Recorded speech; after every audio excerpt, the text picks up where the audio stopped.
The estate should be divided today. Your father prepared for this. He recorded every choice you made. This decides what happens next. Gabriel Wood was 42 years old and worked as an operations director for a regional logistics company in Indianapolis, Indiana. Most people believed he had spent his entire life standing in the shadow of his wealthy father, Harold Wood. Many quietly assumed his elegant wife, Ava, had married a man with far less ambition than she deserved.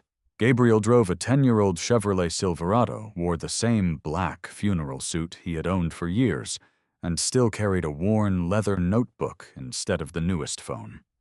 What nobody knew was that Harold had prepared one final safeguard before he died.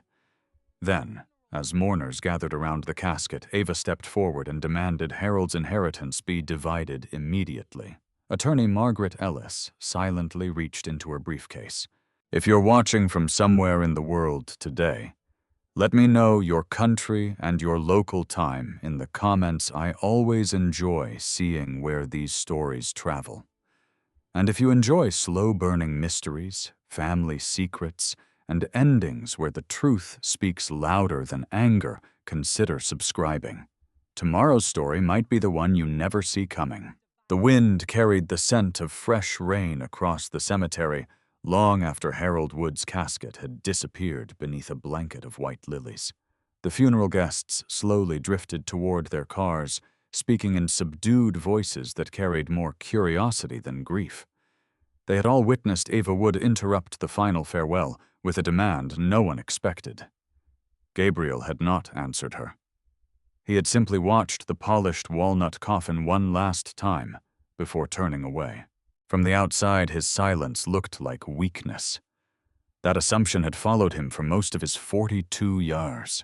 People who met Gabriel for the first time usually remembered very little about him.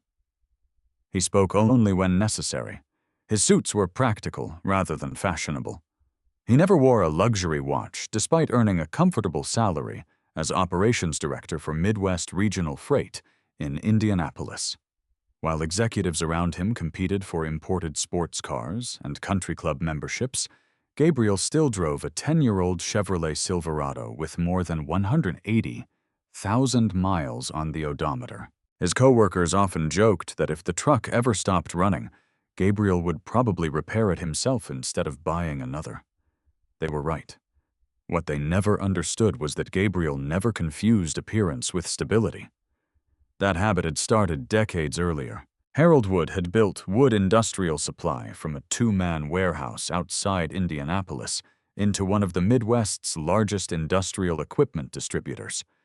By the time Gabriel entered high school, the company employed nearly 400 people across Indiana, Illinois, and Ohio. Most children of wealthy founders grew up surrounded by comfort. Gabriel grew up surrounded by expectations. Harold never believed money should solve ordinary problems. When Gabriel turned 16, he expected his father would hand him the keys to one of the company vehicles. Instead, Harold pointed toward an aging pickup parked behind the warehouse. "If you can keep that running," he had said, "you'll never be stranded by harder problems." The truck had faded, paint-torn seats and an engine that stalled every winter morning. Gabriel spent nearly every Saturday rebuilding it. At the time, he believed his father simply enjoyed making life difficult. Years later, he realized Harold had never once helped him repair it. He had only watched. Those silent lessons frustrated Gabriel throughout his 20s. Whenever friends talked about fathers who offered encouragement, Harold usually offered another challenge instead. If Gabriel completed one task, another appeared. If Gabriel expected praise, Harold asked another question. It often felt less like raising a son than evaluating an employee. Neighbors noticed. Family noticed. Even distant relatives quietly whispered that Harold admired business more than his own child. No one voiced those opinions directly to Harold. No one needed to. They spread naturally during Thanksgiving dinners, company Christmas parties, and family reunions. Nathan Wood heard them often. As Harold's older nephew and vice president of Wood Industrial Supply, Nathan had spent nearly 20 years inside the business. People assumed he would eventually inherit leadership. Unlike Gabriel, Nathan attended shareholder meetings. Nathan appeared in trade magazines. Nathan shook hands with suppliers. Gabriel attended none of those events. From the outside, the future looked obvious. Harold had built the company. Nathan would eventually lead it. Gabriel would continue living an ordinary, middle-class life. Even Ava believed that story. When she met Gabriel 8 years earlier at a charity fundraiser in Carmel, Indiana, she had been drawn to something different. He wasn't loud. He didn't boast. He listened. At first, that quiet confidence fascinated her. Their first apartment was modest. They saved money together. Weekend dates usually meant hiking at Eagle Creek Park or eating breakfast at neighborhood diners instead of expensive restaurants downtown. Back then, Ava laughed when Gabriel repaired furniture instead of replacing it. She admired how little he cared about impressing strangers. Somewhere along the way, admiration quietly became disappointment. It happened slowly enough that Gabriel hardly noticed. It started with comments. "We should move somewhere nicer. Everyone else is upgrading. Maybe your father could help." Gabriel always answered the same way. "We're doing fine." Fine eventually became unacceptable.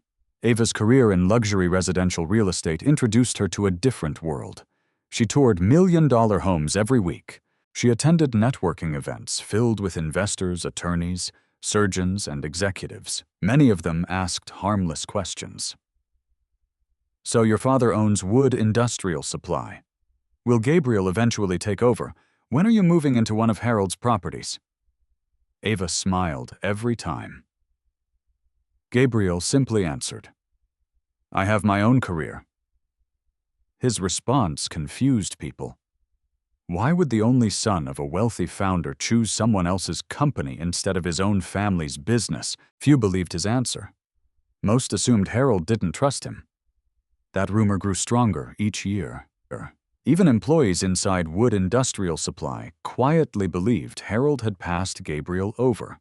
Linda Mercer heard those conversations almost daily. As Harold's executive assistant for nearly 30 years, she knew how carefully he listened when people underestimated someone. Harold rarely corrected them. He simply made another note inside the leather planner he carried everywhere. Linda once asked why. Harold had smiled without looking up. "People reveal themselves when they think they've figured everything out." She never forgot that sentence. Standing outside the cemetery chapel, Linda now watched Gabriel helping elderly guests into their cars before thinking about himself. He carried folding chairs back toward the staff. He thanked the military honor guard. He shook Pastor Samuel Green's hand.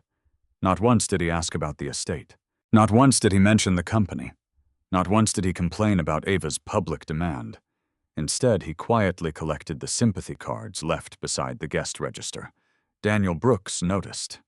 The veteran CPA had worked alongside Harold for nearly 35 years. He knew numbers better than people, yet even he understood the difference between patience and surrender. He approached Gabriel while placing a hand on his shoulder. "Your father would have appreciated what you did today." Gabriel looked confused. "I didn't do anything."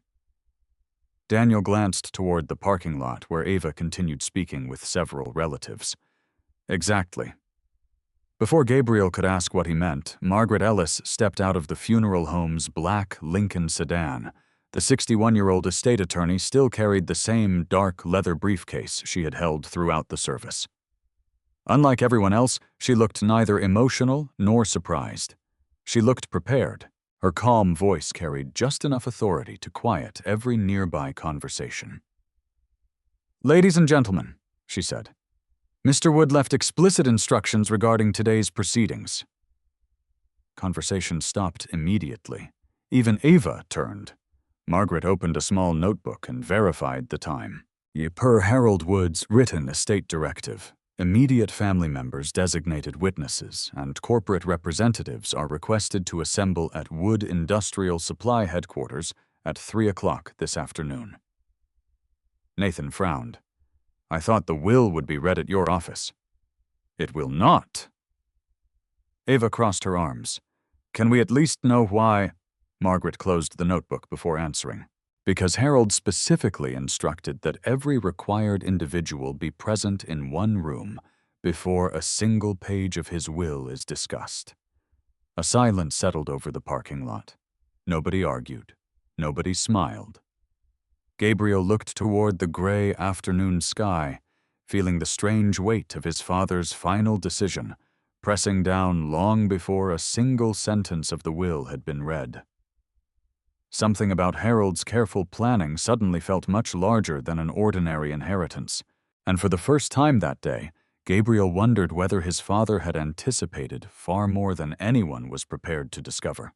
The conference room on the 4th floor of Wood Industrial Supply overlooked the western edge of Indianapolis.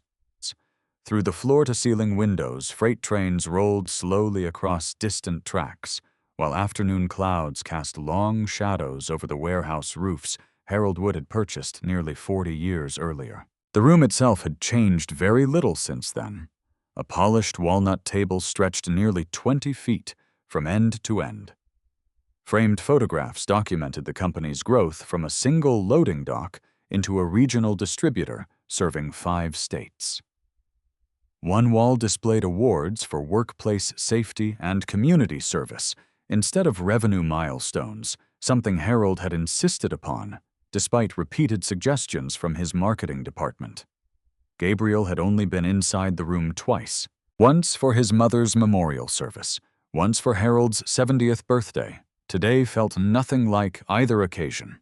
Margaret Ellis entered first, carrying the same leather briefcase that had remained within arm's reach since the funeral began that morning. Daniel Brooks followed quietly, placing 2 thick binders beside her chair before sitting without saying a word. Nathan arrived moments later. He greeted several senior managers with restrained nods before taking a seat halfway down the table. Linda Mercer entered, carrying a small cardboard archive box sealed with company tape. She carefully placed it beside Margaret without opening it. Gabriel noticed the label. Estate documentation.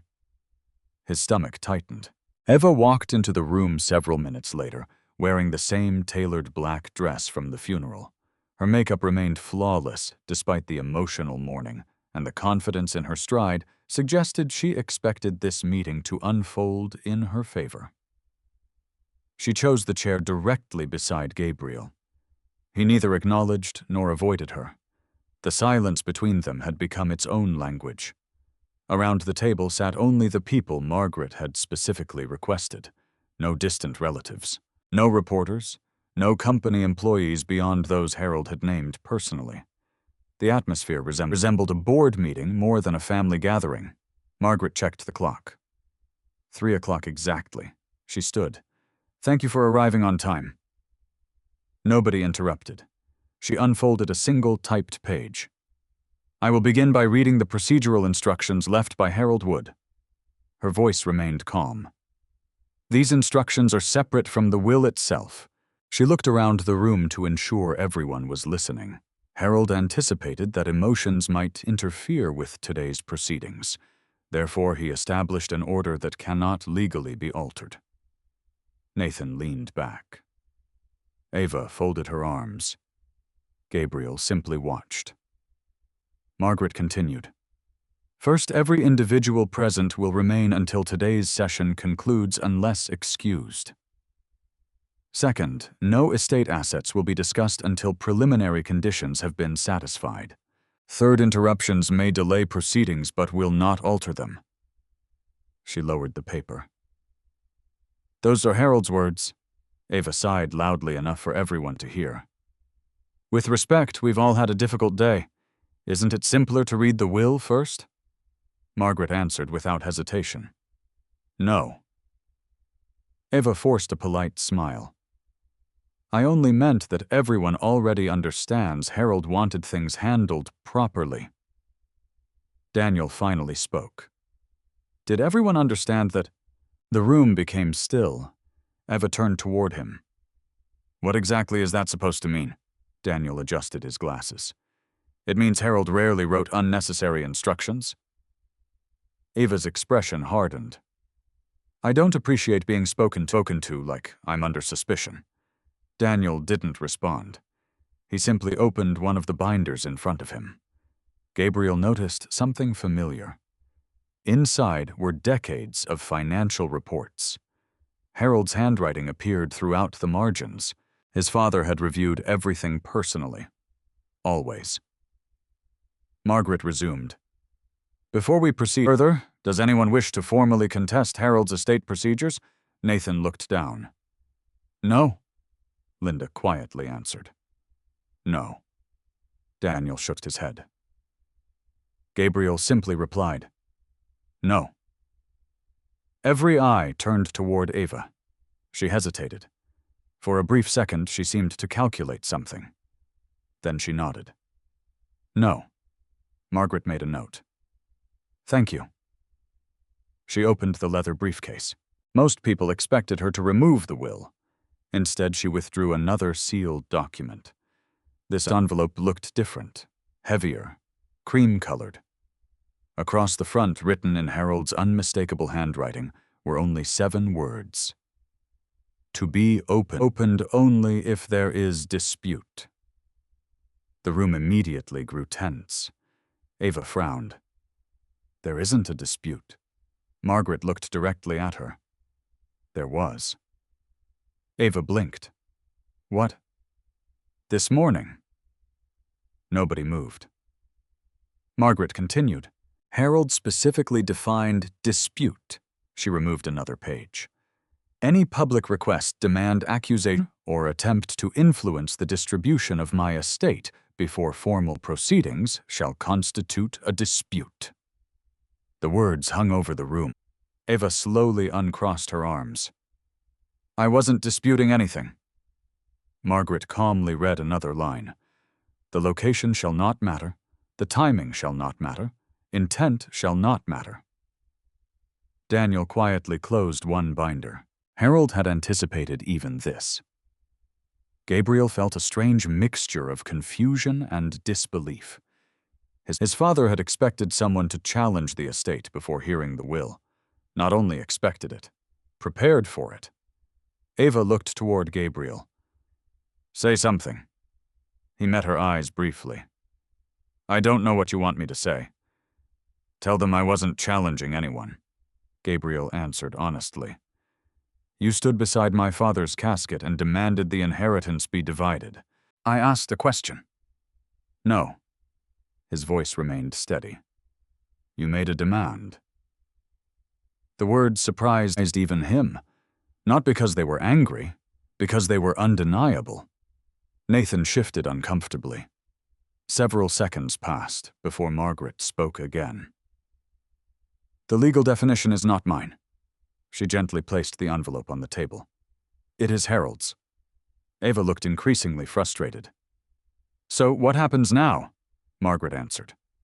Now we follow his instructions. She carefully broke the wax seal. Nobody spoke.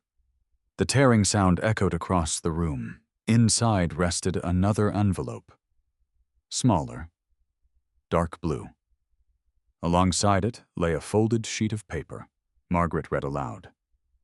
If this envelope has been opened, someone has already shown greater interest in my property than my farewell. Silence. Complete silence. Gabriel stared at the tabletop. Those words sounded exactly like Harold. Blunt, measured, impossible to misunderstand. Margaret continued reading. This does not mean they are guilty of wrongdoing. She paused. It only means I expected this possibility. Ava shifted in her chair. This is ridiculous. Margaret ignored the interruption. Do not argue with anyone. Do not defend me. Simply continue exactly as instructed. She lowered the page. Those are the preliminary directions. Gabriel noticed Linda watching Ava carefully, not with anger, with recognition. As though something she had worried about months earlier was finally happening, Nathan cleared his throat. Margaret? Yes. Did Uncle Harold leave many of these? Margaret looked toward the archive box. More than any estate I've handled in 36 years. Nathan exhaled slowly. Gabriel looked around the room. every person present seemed less certain than when they had arrived. This no longer felt like an ordinary reading of a will. It felt like stepping through a carefully designed sequence that Harold had constructed long before anyone realized he was dying. Daniel quietly pushed one binder toward Margaret. She nodded before opening the smaller blue envelope. Unlike the first one, it contained only a single handwritten note. Margaret read it silently.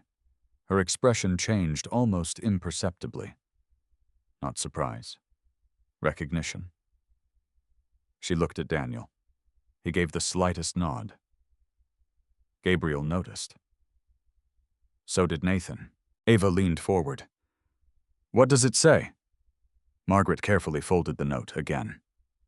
It instructs me to retrieve another item. What item? Margaret closed the envelope. Evidence. The word settled over the conference room with unexpected weight. Not documents, not photographs, evidence. She turned toward Linda. Would you please bring me the locked case from Mr. Wood's office? Linda stood immediately. I'll be right back. As the office door closed behind her, Gabriel couldn't shake the feeling that the meeting had only just begun. Whatever Harold had arranged before his death was unfolding exactly as he intended, and no one in the room, not even Gabriel himself, had any idea how much further his father had planned ahead. Linda Mercer returned less than 3 minutes later, carrying a small black lockbox with both hands. It was no larger than a briefcase, yet she handled it with unusual care, as though she had carried it many times before. She placed it on the conference table directly in front of Margaret Ellis. I found it exactly where Mr. Wood said it would be, Linda said quietly. Margaret nodded once. Thank you. Gabriel stared at the lockbox. He had never seen it before. The brushed aluminum corners showed years of use. A brass combination dial had been replaced with a newer biometric latch, suggesting Harold had updated the security system more recently than the box itself. A faded shipping label remained partially attached to one side, indicating it had once traveled through O'Hare International Airport years ago. Daniel Brooks recognized it immediately. I remember that case. Gabriel looked toward him. You do? Daniel rested his folded hands on the table. Harold carried it whenever he traveled for acquisitions during the 90s. Nathan nodded. I haven't seen it in over 20 years. Margaret entered a 6-digit code into the keypad before placing her thumb against the scanner. A soft click echoed through the conference room. She slowly lifted the lid. Inside rested several neatly organized folders, a portable digital recorder, 2 encrypted flash drives, and a thick leather journal secured with an elastic strap. No jewelry, no cash, no stock certificates. Nothing anyone normally associated with a wealthy man's estate. Ava frowned. That's it. Margaret looked up. That depends on what you're expecting. Ava leaned forward. I assumed there would be financial records. Daniel answered before Margaret could. There are. He gently tapped one of the flash drives. Almost 30 years of them. Margaret removed the leather journal first. Its cover showed deep wear around the edges, evidence that Harold had opened it hundreds of times. She did not read from it. Instead, she turned to Gabriel. Did your father ever tell you he kept personal journals? Gabriel slowly shook his head. No. He kept one almost every year. Gabriel looked surprised. My father hated writing. Linda smiled faintly. He hated writing letters. She glanced toward the journal. Not journals. For a brief moment, Gabriel imagined Harold sitting alone after work, recording thoughts he had never shared with anyone. It felt impossible. The man he remembered rarely spoke about feelings. He solved problems, he fixed machinery, he built schedules. He believed conversations ended once decisions had been made. Keeping a journal seemed unlike him. Margaret carefully set the journal aside. These will not be discussed today. Ava exhaled impatiently. Then what are we discussing? Margaret reached for one of the folders. We're discussing why Harold instructed me to create additional legal protections 6 months before his death. That sentence immediately changed the atmosphere. Gabriel frowned. 6 months? Margaret nodded. Shortly after his diagnosis. Gabriel looked confused. My father told me the treatments were working. They were, Daniel quietly added, until they weren't. Gabriel lowered his eyes. Harold had never admitted how serious his illness had become. Even during chemotherapy, he continued appearing at work 3 mornings each week. Employees believed he was recovering. Gabriel believed it too. Now he realized his father had been preparing for something entirely different. Margaret opened the folder. Inside were dated meeting notes bearing Harold's signature. Beginning in January, she explained, Harold requested weekly private meetings with me and Mr. Brooks. Nathan interrupted.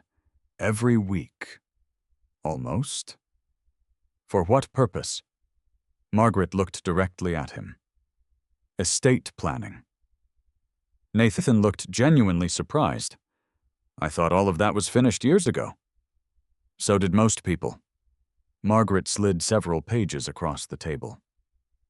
Harold revised nearly every major instruction after receiving his medical prognosis. Gabriel stared at the documents. His father's signature appeared on every page. Strong, steady. Nothing suggested failing health. Margaret continued. One recurring subject appeared throughout those meetings. She paused. Motives.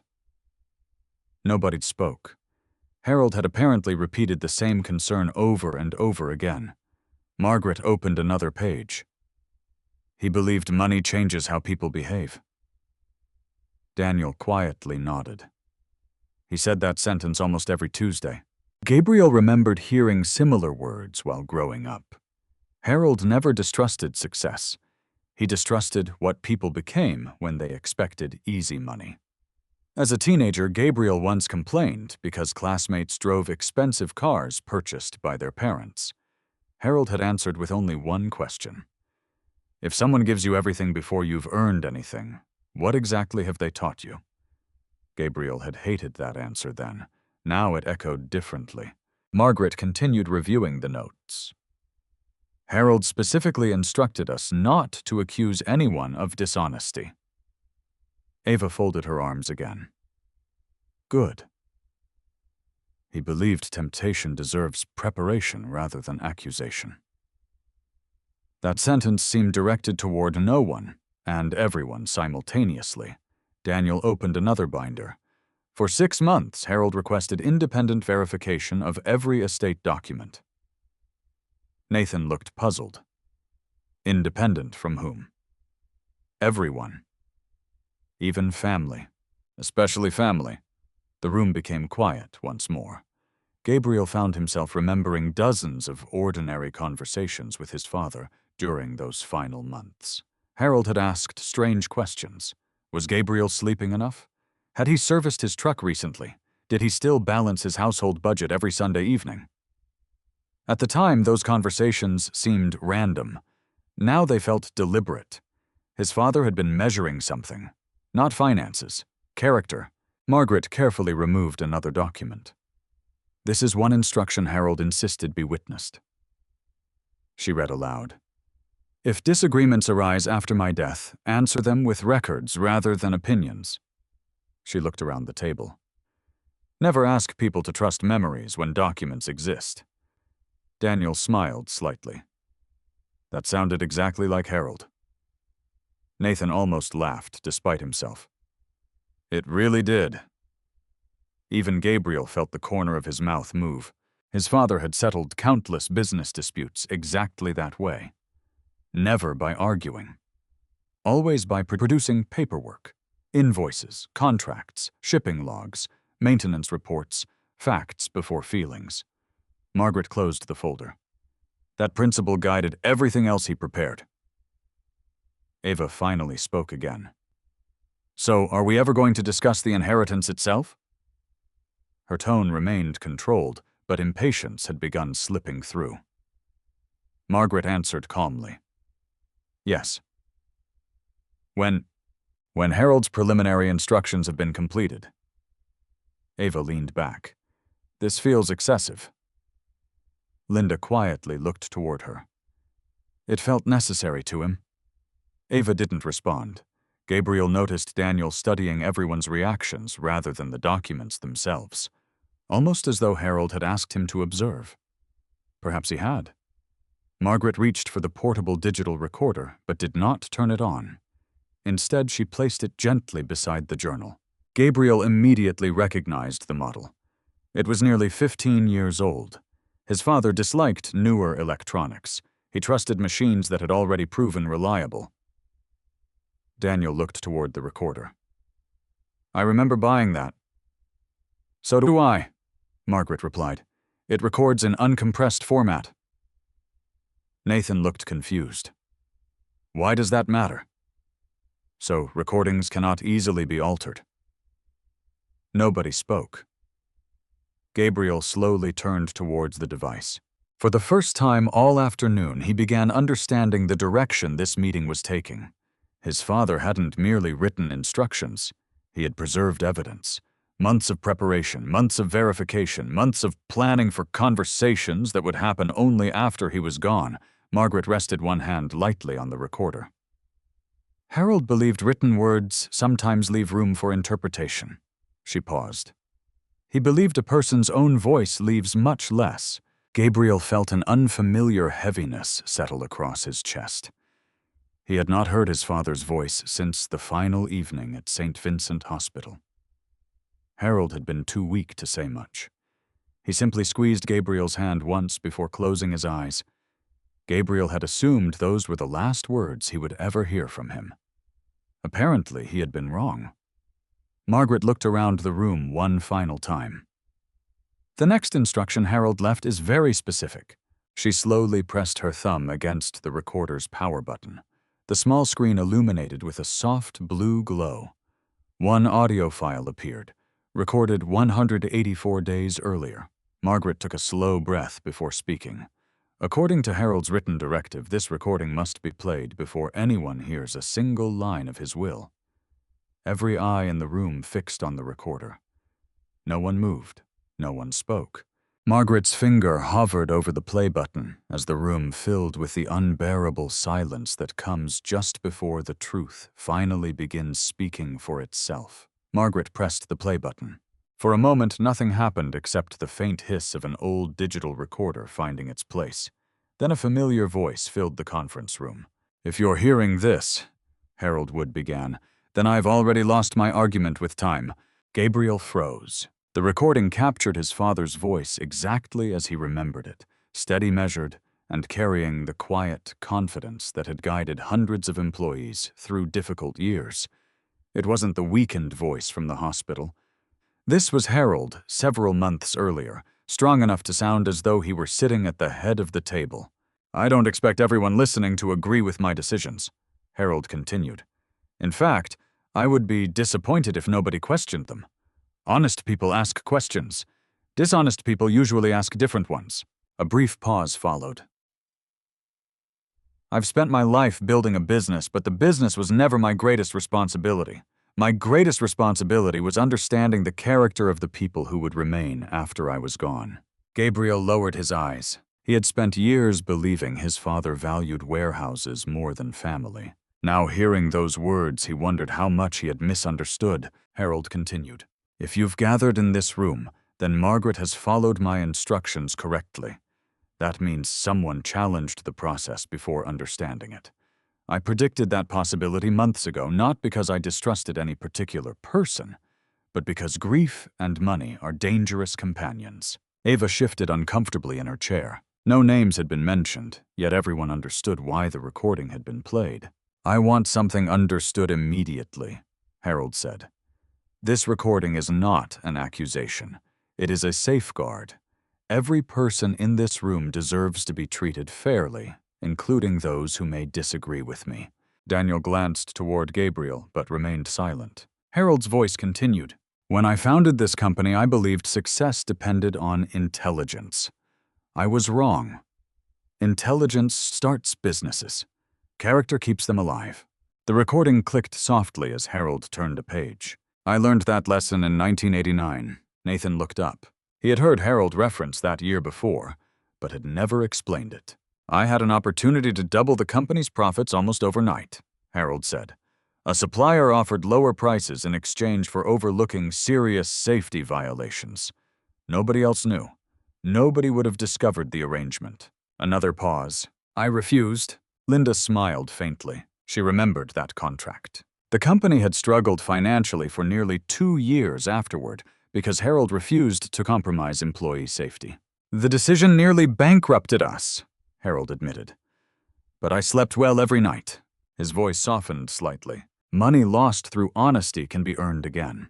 Integrity lost through greed is almost impossible to recover." Gabriel felt those words settle heavily inside him. They sounded exactly like the conversations Harold had tried to have throughout Gabriel's childhood, though, never with so much explanation. "I've made mistakes as a father," Harold continued unexpectedly. The room became perfectly still. "I worked too much." Gabriel looked toward the recorder. "I assumed lessons were more valuable than conversations." Another pause. "I was wrong about that." Gabriel felt his throat tighten. Harold had never apologized for anything while he was alive. "Not once. If my son is sitting in this room," Harold said then, "there are words I should have spoken sooner." Gabriel closed his eyes. "I loved you long before I respected you." The sentence landed with astonishing force. "I feared that giving you an easy path would leave you unprepared for a difficult world. Perhaps I pushed too hard. Perhaps I remained silent when encouragement was needed." Harold exhaled softly. "If so, that burden belongs to me, not to you." Gabriel's hands trembled beneath the table. Across from him, even Nathan looked visibly affected. Harold continued, "Despite my mistakes, I never doubted your character." A long silence followed before the next sentence. "Not once." Gabriel swallowed hard. For years, he had believed exactly the opposite. He had spent decades trying to earn approval he now realized had existed all along. "I've watched Gabriel make choices when nobody believed I was paying attention," Harold said. "He returned excess bonuses that accounting mistakenly issued." Daniel nodded quietly. "He refused contracts that created conflicts of interest." Linda smiled. "He paid for repairs after damaging a customer's equipment, even though no one knew he had caused the accident." Gabriel barely remembered that incident. It had happened more than 12 years earlier. "I know these things because I asked questions," Harold continued. "Character reveals itself in private decisions." Eva slowly turned toward Gabriel. Her expression had changed, not with guilt, with confusion. She was hearing stories she had never known. Harold's voice remained calm. "If you married my son expecting wealth, I hope you also discovered kindness." The sentence hung in the air. If kindness alone was not enough, then money would never have solved the problem. No one moved. No one even breathed loudly. Harold continued. "I intentionally allowed many people to underestimate Gabriel." Nathan frowned. "What?" The recording answered him before anyone else could. "People reveal themselves when they believe someone has no power." Daniel looked down. He had heard Harold repeat that sentence dozens of times. "I did not interfere with those assumptions," Harold said. "Observation teaches more than confrontation." The recorder clicked softly again. "Everything that follows today is supported by documents, witnesses, and verified records." Another pause. "I ask only one thing." His voice became firmer. "Listen completely before reaching conclusions." The recording ended with a faint electronic tone. Silence filled the conference room. Nobody spoke for nearly 30 seconds. Margaret gently stopped the recorder. She looked around the table. "That concludes recording 1. Gabriel remained motionless. He had imagined countless conversations with his father after the funeral. None had resembled this. Not once had he expected the first apology he ever received from Harold would arrive after his death. Nathan slowly cleared his throat. "I had no idea Uncle Harold felt that way." Neither did Gabriel. Eva stared at the polished wood surface without speaking. For the first time since entering the building, she seemed uncertain of every assumption she had brought with her. Margaret carefully returned the recorder to the table. "There are additional recordings," she said quietly. "But before we continue, Harold instructed me to present the first set of supporting documents." She opened another folder. Inside rested several notarized statements dated memoranda and a sealed envelope marked in bold black ink. "Verification of observations," Margaret rested one hand on the envelope. "What comes next," she said, "explains why Harold believed evidence would always matter more than appearances." Every person in the room instinctively leaned forward. The real story, it seemed, had not even begun. Margaret waited until the silence had settled once more before reaching for the envelope labeled Verification of Observations. Unlike the previous documents, this envelope carried 3 signatures across the seal: Harold Wood, Margaret Ellis, Daniel Brooks. Each signature had been notarized. Margaret carefully broke the seal and removed a stack of typed pages. "Harold instructed that these documents be introduced before his will is read," she said. "They are not accusations, nor are they legal findings. They are simply verified observations recorded over the last 18 months of his life." Ava immediately looked uneasy. "What kind of observations?" Margaret answered calmly. "The kind supported by evidence." She handed copies to everyone seated at the table except herself. Gabriel accepted the packet without speaking. The first page contained a single sentence: Character Assessment Procedures. Below it was Harold's signature. The second page explained why the file existed. "I have spent 40 years evaluating business partners, suppliers, executives, and managers," Harold had written. "The same principles should apply when deciding who will be trusted with responsibilities after my death." Nathan slowly turned another page. "This is unbelievable." Daniel quietly replied, "He worked on it for months." Gabriel continued reading. Every observation included 3 columns: date, verified event, supporting evidence. Nothing appeared emotional, nothing sounded vindictive. Everything resembled an internal audit. The first entries surprised him. March 12th. Gabriel voluntarily declined a performance bonus after learning warehouse employees would not receive theirs during a difficult quarter. Supporting evidence, payroll records, board minutes, CPA verification. Gabriel barely remembered making that decision. It had seemed obvious at the time. The company had experienced supply shortages, and accepting a large bonus had felt wrong. He had never mentioned it again. The next observation concerned Nathan. April 3rd, Nathan recommended postponing equipment upgrades to improve quarterly financial reports. Recommendation rejected.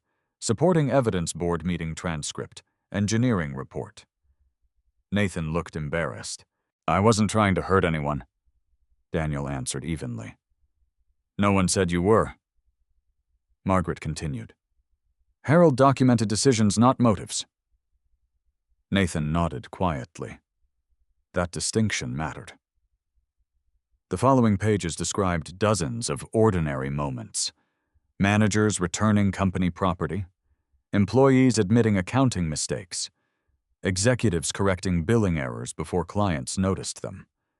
Gabriel slowly realized what Harold had been measuring: not success, integrity. The observations covered everyone, including Harold himself. One page listed an incident where Harold had accidentally approved an incorrect invoice. Instead of hiding the mistake, he documented it, corrected it, and personally apologized to the vendor. Gabriel smiled faintly. That sounded exactly like his father. Ava continued flipping through the packet. "There has to be a reason we're reading all this." "There is," Margaret replied. Harold had anticipated that question. She opened another page. "This paragraph was marked for public reading," she began. "People often believe estates are divided by affection.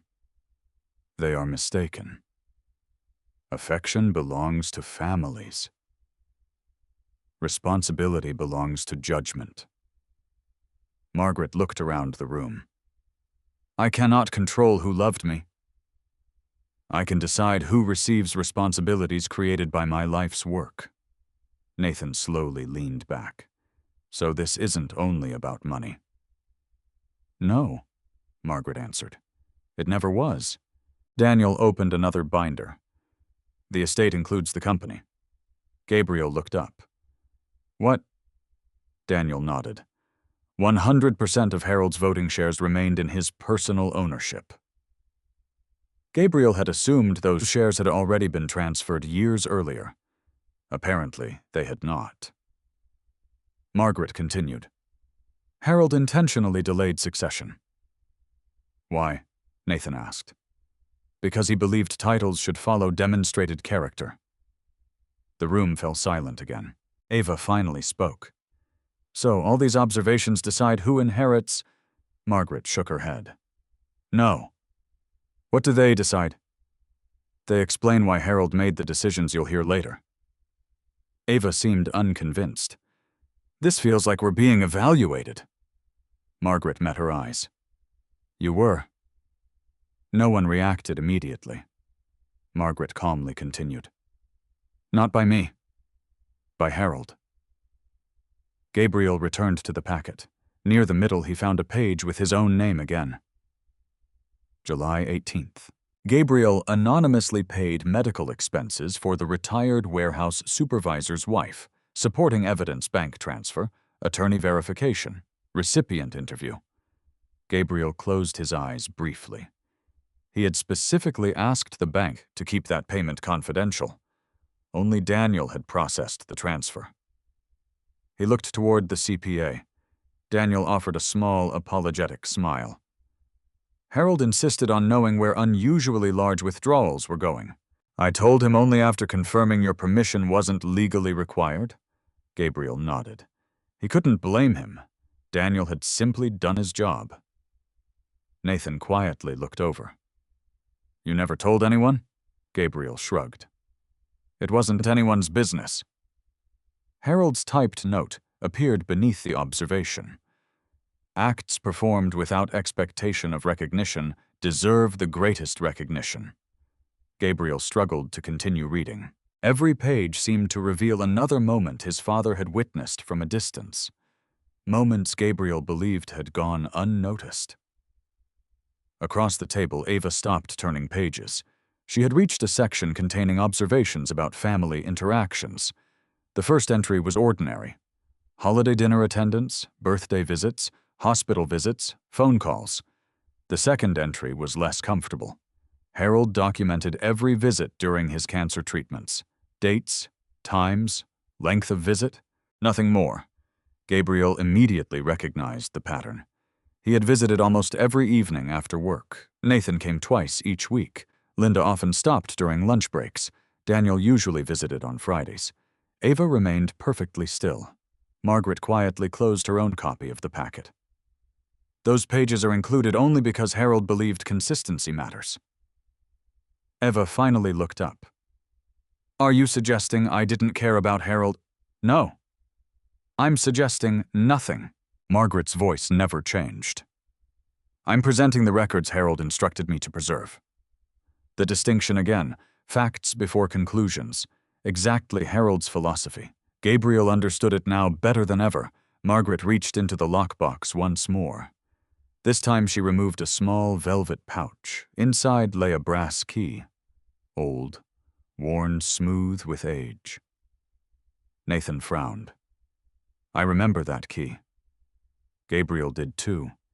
It had hung for years inside Harold's private office. No employee had ever been told what it opened. Margaret held it carefully. This key is referenced repeatedly throughout Harold's final instructions. What does it unlock? Gabriel asked. Margaret smiled slightly. Not a safe. A room. Everyone exchanged confused glances. There is one location inside company headquarters that almost no one has entered in over 25 years.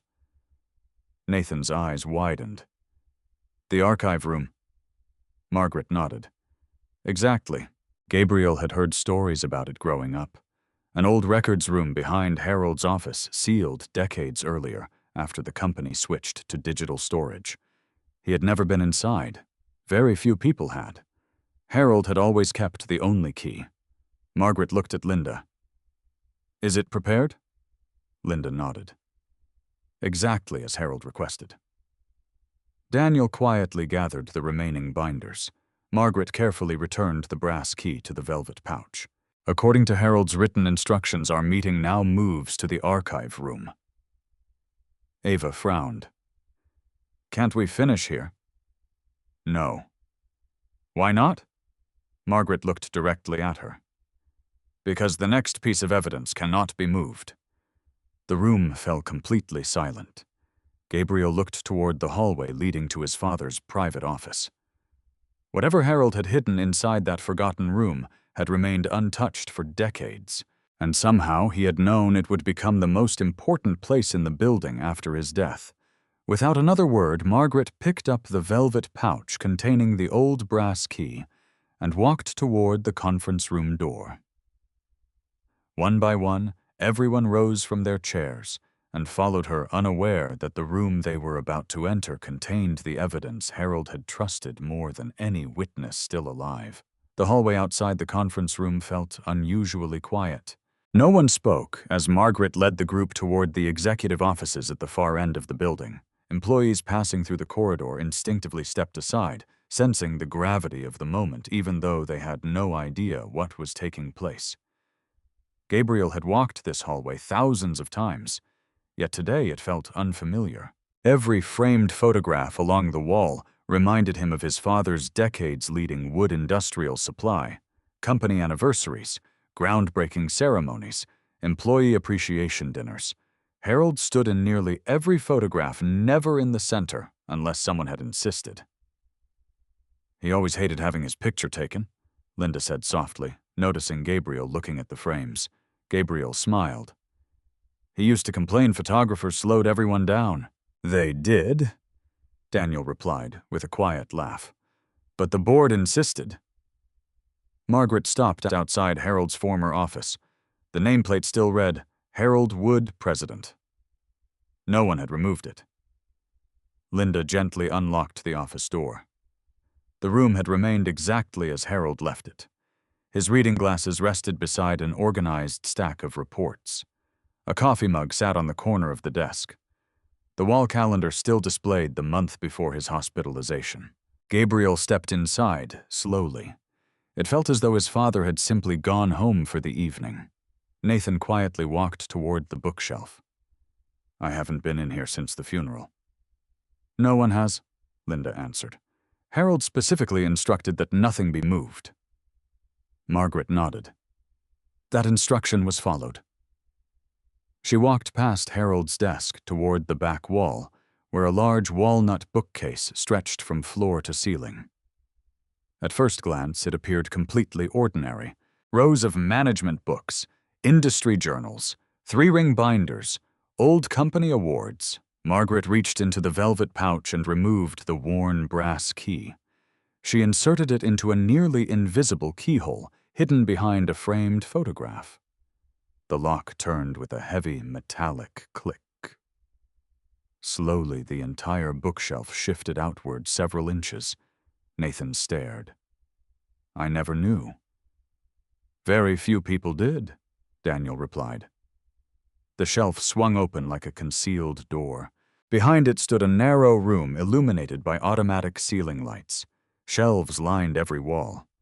Unlike the digital offices outside this room, contained nothing electronic except a climate control system humming quietly in the background. Thousands of neatly labeled archive boxes filled the shelves.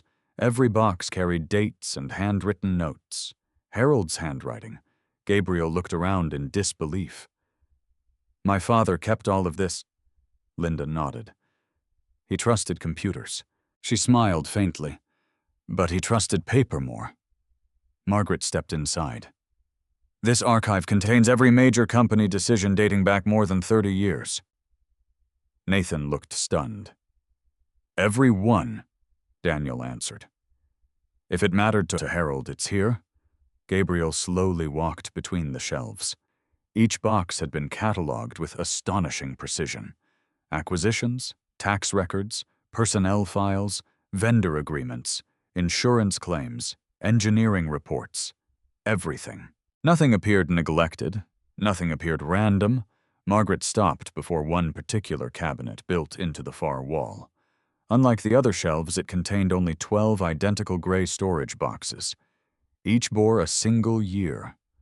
The final box was marked year 42. Gabriel frowned. I'm 42. You are? Margaret replied. She carefully removed the box and placed it on a large wooden table in the center of the room. "This is the box Harold instructed us to open today." Ava crossed her arms. "What's in it?" Margaret answered honestly. "I don't know." "You've never looked?" "No." Harold had insisted the box remain sealed unless every previous instruction had been completed exactly as written. Daniel confirmed it. "We've never opened it." The seal remained intact. Harold's signature crossed the tape. So did Margaret's and Daniel's. 3 signatures, 3 witnesses. Margaret carefully sliced through the seal. Inside lay several folders, a leather-bound notebook, and one large envelope addressed simply, "For Gabriel." Gabriel's breathing slowed. His father had written his name by hand. Margaret picked up the envelope. "This letter is personal." She looked directly at Gabriel. "Harold instructed that only you may open it." Gabriel accepted the envelope carefully. The paper felt heavier than he expected. He recognized the handwriting instantly. For a long moment, he simply stared at it. He wasn't ready. Margaret respected the silence. Instead, she turned to the remaining contents of the box. The first folder contained organizational charts, company succession plans, emergency operating procedures, nothing unexpected. The second folder contained annual evaluations, not financial evaluations, leadership evaluations. Each executive had been reviewed according to the same categories: integrity, judgment, accountability, humility, consistency. Nathan blinked. "Harold scored us." Daniel nodded. "He scored himself, too." Sure enough, Harold's own evaluation appeared first. Under accountability, he had written, "Always improving." Under humility, "Still learning." Gabriel smiled despite himself. His father had never believed perfection existed, only responsibility. Margaret continued examining the file. Near the back appeared one final document. Unlike the others, it contained only 1 page. Its title immediately caught everyone's attention: "Conditions before reading my will." Ava leaned forward. "There are conditions?" "There are instructions," Margaret corrected gently. She began reading. "My will shall not be read until everyone present has entered the archive room." She looked around. "Completed. My son must receive the personal letter addressed to him before hearing any inheritance." Gabriel held up the unopened envelope. "Completed. The archive room must be opened using the original brass key." Daniel nodded. "Completed." Margaret continued. "Finally, every person present must answer 1 question truthfully." The room became quiet again. Nathan exchanged a glance with Ava. Margaret lowered the page. "The question is the same for everyone." She folded the document carefully. Harold believed that before discussing what anyone deserved to receive, each person should first reveal what they believed truly mattered. Ava frowned. "What exactly is the question?" Margaret looked around the room, making eye contact with each person before speaking. Then she read Harold's final instruction aloud. "If every dollar I owned disappeared before this meeting ended, would you still remain in this room?" Silence settled over the archive. No one answered immediately. There was no legal requirement forcing a response, no oath, no contract. Only a single question from a man who seemed to understand that honesty often appeared only after comfort disappeared. Gabriel looked down at the envelope bearing his name. For the first time that day, he realized his father had never designed this meeting to discover who wanted his money. He had designed it to reveal who would stay after the money no longer mattered. And somehow Gabriel suspected the answers given in the next few minutes would shape everything that followed, including the contents of Harold Wood's extraordinary will. No one answered immediately. Harold's question lingered in the archive room like a challenge none of them had expected. "If every dollar I owned disappeared before this meeting ended, would you still remain in this room? Dollar I owned disappeared before this meeting ended, Would you still remain in this room, sir? Margaret folded the page and looked around patiently. There is no time limit, she said. Harold specifically instructed that everyone be given an opportunity to answer voluntarily. Nathan was the first to speak. I'd stay. Margaret nodded. Would you explain why? Nathan looked around the room before answering. I grew up admiring Uncle Harold. We didn't always agree, and I know I disappointed him more than once. But if there were no inheritance left, I'd still want to know why he brought us here. Margaret made no comment. She simply wrote a short note on a legal pad. Daniel spoke next. I'd remain because my responsibility isn't connected to the value of the estate. Harold was my client and my friend. My work doesn't end because the assets disappear. Again, Margaret quietly made a note. Linda smiled gently. I've worked for Harold for 26 years. I stayed during profitable years and difficult years. If there were nothing left but memories, I'd still be here. Gabriel listened without saying anything. His eyes remained fixed on the envelope his father had addressed to him. Ava remained silent. Margaret turned toward Gabriel. Would you like to answer? He slowly nodded. I'd stay because I still have questions. He paused. Not about money. He looked around the archive room. I spent most of my life trying to understand my father. His voice became quieter. I finally think I'm beginning to. Margaret smiled, almost imperceptibly. She wrote another note. Finally, every eye turned toward Ava. She looked uncomfortable. No one rushed her. For nearly a full minute, the room remained completely silent. Then she exhaled. I don't know. Nathan frowned slightly. Ava continued before anyone could respond. I want to say yes. She looked directly at Gabriel. But if I'm being completely honest, I don't know. The honesty surprised everyone, even Margaret. Ava lowered her eyes. When Harold died, all I could think about was security. She swallowed. My parents lost everything when I was 13. No one interrupted. We lost our house. She continued staring at the floor. We moved 3 times in 2 years. My mother worked nights. My father never recovered financially. She shook her head. I promised myself I'd never live like that again. Gabriel had known pieces of the story, not all of it. Ava continued. When I heard Harold's estate would be handled today, I wasn't thinking about honoring him. She looked ashamed. I was thinking about never feeling afraid again. The room remained quiet. Margaret closed the legal pad. Thank you. Ava looked surprised. That's all. Harold asked for truthful answers. Margaret spoke gently. He never required perfect ones. Daniel slowly nodded. That sounds exactly like him. Margaret reached into the box again. She removed another folded document. This instruction concerns the question we just discussed. She unfolded it carefully. People often confuse fear with greed. She looked up. Those are Harold's words. She continued reading. Greed seeks more than enough. Fear believes enough will never exist. The room grew still. Do not judge too quickly which one you are seeing. Gabriel slowly looked toward Ava. For the first time since the funeral, he wondered whether her behavior had been driven less by entitlement than by old fears she had never fully escaped. That realization did not excuse what she had done, but it changed how he understood it. Margaret finished reading.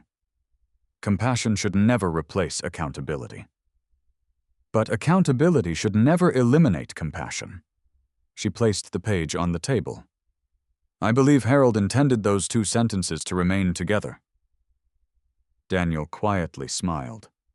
He spent weeks rewriting that paragraph. Nathan looked surprised. He rewrote something. Repeatedly. Daniel laughed softly. He wanted exactly the right balance. Gabriel could almost picture his father sitting late at night, crossing out words until every sentence reflected precisely what he meant. Margaret reached for another folder. This contains the final verification before the will is opened. She removed several photographs. None showed people. Instead, they showed documents, signed contracts, bank statements, trust agreements, corporate share certificates. Every photograph carried a notary seal. Daniel immediately recognized them. Those were taken the week before Harold entered the hospital. Margaret nodded. They established the condition of every major asset. Nathan looked puzzled. Why photograph everything? So no one could later claim records had been altered. Harold had anticipated disputes before they ever occurred. Gabriel found himself admiring the extraordinary thoroughness. His father had not expected people to trust his intentions. He had expected them to verify them. Margaret carefully returned the photographs to their folder. She looked toward Gabriel. There is one instruction remaining before I may read the will. She pointed gently towards the unopened envelope. Harold asked that you read your letter privately. Privately? Gabriel asked. Yes. He believed those words belonged only to you. Nathan nodded respectfully. Take your time. Gabriel hesitated. He had waited his entire life to hear what his father truly thought. Now the answer rested only inches away. Slowly he broke the seal. Inside was a handwritten letter spanning several pages. Before reading the first line, he looked once around the archive room. Every person waited quietly. No one attempted to look over his shoulder. Gabriel unfolded the first page. At the very top, in Harold's unmistakable handwriting, were 7 words that immediately blurred his vision. My son, forgive what I never said. Gabriel closed his eyes. His father had left him far more than an inheritance. He had left him the conversation they never managed to have while they still had time. And somehow Gabriel knew that whatever followed in those pages would change not only the future of Harold's estate, but the future of every relationship still standing in that room. Gabriel stood motionless, the letter trembling slightly in his hands. The room faded into silence around him as he read the first lines. My son, forgive what I never said. If this letter has reached you, then Margaret has done exactly what I asked. More importantly, you stayed long enough to hear the truth before hearing about the money. That tells me I was right about you one final time. Gabriel swallowed hard. His father had always been direct. Even now, every sentence carried the same quiet certainty. I have watched you believe for many years that you were trying to earn my respect. I wish I had understood sooner that I had never actually told you that you already had it. His vision blurred. He blinked several times before continuing. I respected you the day you refused your first dishonest opportunity. You were 19. You probably thought nobody noticed. A memory suddenly surfaced. During his sophomore year in college, Gabriel had briefly worked for a construction supplier. A supervisor had offered him cash to alter several inventory reports. Gabriel refused and quit the next day. He had never mentioned the incident to anyone, not even Ava. Yet somehow Harold had known. You came home angry that evening. The letter continued. You never explained why you resigned. You simply said you couldn't stay there anymore. I asked enough questions to learn the truth without forcing you to tell me. Gabriel slowly smiled through moist eyes. His father really had been paying attention. I realized then that your greatest strength would never be intelligence. It would be conscience. Across the room, no one interrupted. Margaret quietly reviewed legal papers while allowing Gabriel complete privacy. Even Ava kept her distance. Gabriel continued reading. I also owe you an apology. There were too many baseball games I promised to attend, but missed. Too many birthdays interrupted by emergencies at work. Too many evenings when I confused providing for my family with actually being present for my family. His breathing became uneven. I cannot change those failures now. Please don't spend your own life repeating them. Those words struck harder than anything else. Gabriel had become exactly like Harold in many ways. Long hours, late meetings, weekend emails. He suddenly wondered how many moments with Ava he had sacrificed in the name of responsibility. The letter continued. If this estate has any value beyond money, let it be this lesson.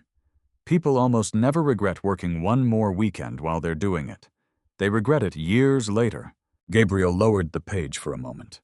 His father had written not as a businessman, but as a man who finally understood the cost of success. He continued reading. There's something else you deserve to know. I never intended to leave you a fortune. I intended to leave you freedom. Gabriel frowned slightly. Freedom, Harold explained. Money should never become your identity. If it does, someone else will eventually control both. He looked toward the shelves surrounding the archive room. Everything Harold had built suddenly seemed smaller than the ideas he had left behind. The final page contained only a few paragraphs. If you're wondering whether I trusted you with the company, stop wondering. I did, long ago. Whether you choose to lead it is another question entirely. The company belongs to people who work there as much as it belongs to our family. If keeping it would cost your peace, let it go. If leading it allows others to flourish, then lead it well. Gabriel closed his eyes. His father had removed a burden before placing one on his shoulders. The last paragraph was written in slightly larger handwriting. One final request. When this meeting ends, go home before making any decisions. Have dinner with your wife. Listen more than you speak. If reconciliation is still possible, choose it before choosing anything I leave behind. Property can wait. People rarely can. Harold Wood. Gabriel slowly folded the letter. For nearly a minute, he said nothing. Margaret finally looked up. Are you ready? He nodded quietly. Yes. She stood. Then Harold's final legal instructions may now be read. Daniel unlocked another leather portfolio and removed a sealed document tied with a blue ribbon. Unlike every previous envelope, this one bore the official seal of the probate court. The original will, Margaret announced. She carefully untied the ribbon. The last will and testament of Harold James Wood. Everyone instinctively straightened. Ava clasped her hands together. Nathan leaned forward. Gabriel simply listened. Margaret began. I, Harold James Wood, being of sound mind, declare this to be my final will. The opening paragraphs covered routine legal language, previous wills revoked, outstanding debts to be paid, specific charitable donations, scholarships, veterans organizations, children's hospitals, employee emergency funds. More than $8 million had already been designated for charitable purposes before any family inheritance was considered. Nathan whispered softly. I had no idea. Daniel smiled. Neither did most people. Margaret continued. My personal residence shall be offered first to the Wood Family Foundation. If declined, it shall be sold, and every dollar invested into employee education grants. Ava looked surprised. So nobody inherits the house? No, Margaret answered. That was Harold's decision. She resumed reading. My antique automobile collection shall be donated to the Indianapolis Transportation Museum. My personal art collection shall remain displayed at company headquarters. My watch shall be given to Linda Mercer. Linda immediately covered her mouth. Oh, Harold. Tears filled her eyes. He knew I admired that old watch. Margaret smiled warmly. He specifically mentioned that. Next came several personal gifts. Nathan received Harold's collection of engineering notebooks. Daniel inherited Harold's fountain pen and handwritten accounting journals. Pastor Samuel Green, though absent from the meeting, was left Harold's personal Bible. Each gift reflected relationship rather than financial value. Gabriel noticed something remarkable. Nothing yet had mentioned money. Finally, Margaret reached the final pages. She paused. This section concerns Wood Industrial Supply. The atmosphere changed instantly. Every eye focused on her. She looked once toward Gabriel before reading the first sentence. My company's future shall never be determined by blood alone. A heavy silence settled over the archive room. Margaret took a slow breath. Then she turned to the final page, the page that would determine who inherited the company Harold Wood had spent 4 decades building. Margaret adjusted her glasses and looked around the archive room one final time. The next section of Harold Wood's will concerns ownership and control of Wood Industrial Supply. No one moved. Even the steady hum of the climate control system seemed unusually loud. Margaret began reading. I spent 43 years building this company. It survived recessions, supply shortages, lawsuits, changing markets, and my own mistakes. It must never become a reward for biology alone. Nathan slowly lowered his eyes. Gabriel remained expressionless. Ava clasped her hands tighter together. Margaret continued. Therefore, ownership and leadership shall be treated as 2 separate responsibilities. Daniel quietly smiled. He argued for that sentence for nearly an hour. Margaret nodded without looking up. He wanted it worded exactly that way. She turned the page. My voting shares shall be transferred into the Harold Wood Stewardship Trust. Nathan looked confused. A trust, Margaret answered before continuing. Yes. So, nobody owns the company outright. Not immediately. She resumed reading.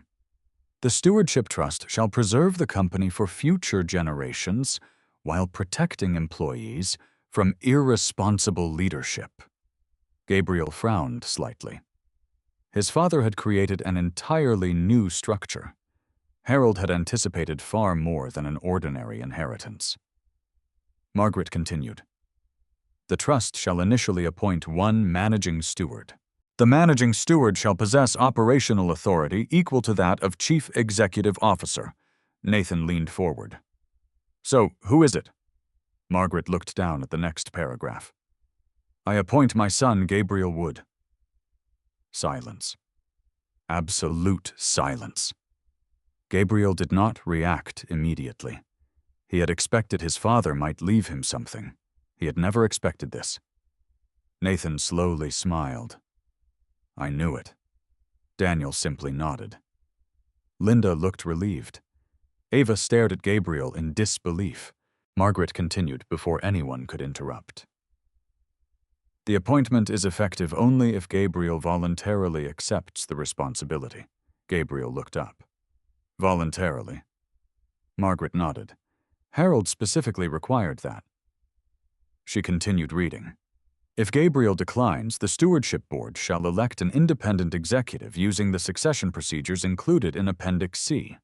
Nathan looked surprised. So Harold had a backup plan. He always had several, Daniel replied. Margaret turned another page. My son shall never be pressured into leading this company.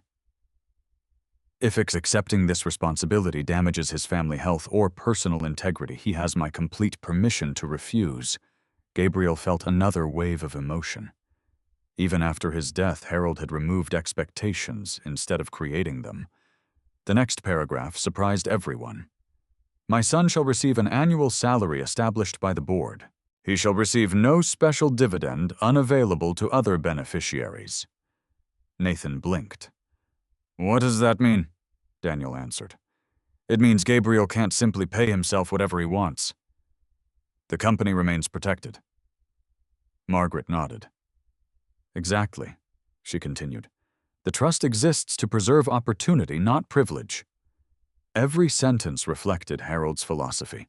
Responsibility before reward. Accountability before authority. Margaret reached the final pages concerning financial assets. My liquid investment accounts shall be divided equally between the Harold Wood Employee Education Fund and the Wood Family Foundation. Ava looked confused. What about the family inheritance? Margaret raised one finger. There is another section, she continued reading. My personal investment portfolio shall be placed into individual trusts. Each beneficiary shall receive distributions according to conditions described herein. Nathan smiled. So there is an inheritance. Yes, Margaret answered. But listen carefully. She resumed. My cousin Nathan Wood shall receive $1 million. Nathan's eyes widened. Margaret continued, provided he completes the engineering scholarship program established in my name and mentors no fewer than 5 recipients during the next 10 years. Nathan laughed softly through tears. Even now he's giving me homework. Daniel chuckled. That sounds like Harold. Margaret smiled for the first time that afternoon. It certainly does, she continued. My executive assistant, Linda Mercer, shall receive $500,000. Linda covered her mouth again. Oh my goodness. In gratitude for 26 years of unwavering loyalty. Tears rolled down her face. I would have stayed without $1. I know, Margaret replied quietly. He knew that too.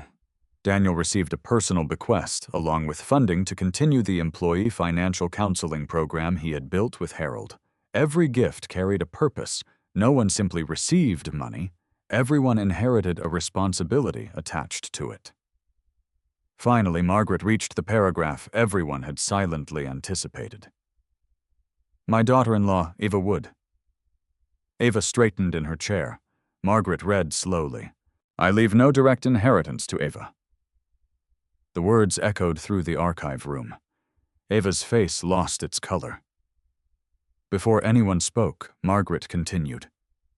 This decision is not punishment. It is principle. I believe inheritances should strengthen relationships, not replace them. If Gabriel chooses to share any portion of his personal inheritance with Ava during their marriage, that decision shall belong entirely to him. No legal restriction shall prevent such generosity. Eva stared at the floor. There was no accusation, no insult, only Harold's quiet explanation. Then came one final paragraph.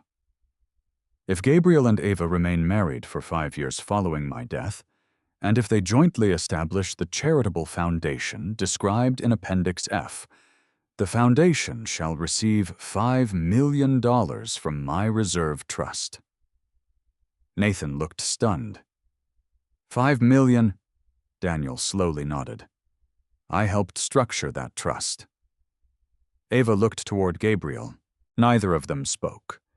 Harold had not attempted to divide them. He had given them an opportunity to build something together. Margaret carefully turned to the last page. There is one final instruction from Harold. Everyone became still again. She read, If my family leaves this room arguing over what I owned, then I have failed. If they leave talking about what they will build together, then everything I worked for was worthwhile. Margaret slowly closed the will. For legal purposes, she said softly, the reading of Harold Wood's last will and testament is complete. No one rushed to speak, no one argued, no one demanded another dollar. Instead, every person in the archive room seemed to realize that Harold's greatest inheritance had never been measured in money. It had been measured in the values that determined how the money would be used. Gabriel looked once more at the letter resting in his hands. He now understood why his father had insisted the letter be read before the will. Without those words, the inheritance would have felt like a reward. With them, it felt like a responsibility. Then, just as everyone began gathering the documents, Daniel quietly reached into the bottom of the archive box. There is one more envelope, he said. Margaret frowned. I don't remember seeing that listed. Neither did Daniel. The envelope bore only 5 handwritten words. Open after the will is finished. Harold's signature appeared beneath them. Every eye in the room turned toward the unexpected envelope, realizing Harold Wood's final surprise had not yet been revealed. Daniel carefully lifted the unexpected envelope from the bottom of the archive box. A thin layer of dust clung to its edges. It looks like it hasn't been touched in years, Nathan whispered. Margaret examined the front of the envelope. The handwriting was unmistakably Harold's. There was no date, only 5 words. Open after the will is finished. Beneath them appeared Harold's signature, followed by the signatures of 2 witnesses Daniel immediately recognized. The witnesses signed this nearly 3 years ago, Daniel said quietly. Margaret looked surprised. 3 years? Daniel nodded. Before Harold was even diagnosed? That detail changed everything. Whatever was inside had not been written in response to illness. Harold had planned it long before anyone knew his health was failing. Margaret carefully broke the seal. Inside was a single folded letter and a small flash drive. Nothing else. She unfolded the letter first. This is addressed to everyone present. She looked around the room. Would anyone object if I read it aloud? No one answered. Margaret began.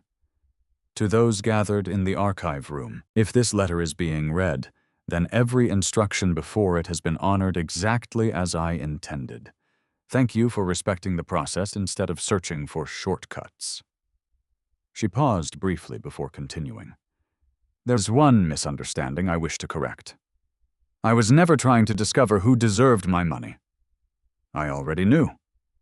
I was trying to discover who could be trusted with my absence. Gabriel slowly lowered his head. Those words struck harder than any section of the will. Harold continued. Money solves remarkably few problems.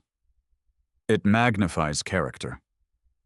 If you are generous, it gives you greater opportunity to be generous.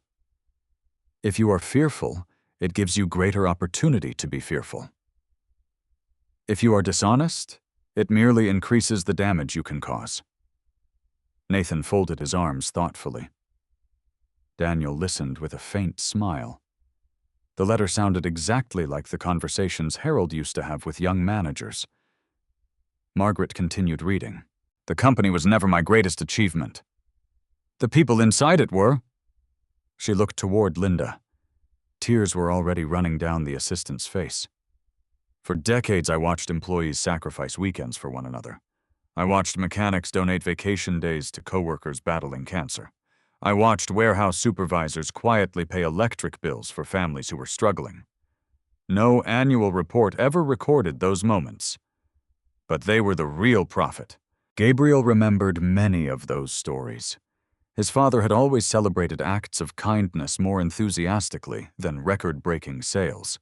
The next paragraph was addressed directly to the executives. If leadership becomes about power, resign. If leadership becomes about service, continue. Daniel nodded, almost unconsciously. Margaret turned to the second page. The flash drive enclosed with this letter contains something I hope will never be necessary. Nathan looked toward the small black drive resting on the table.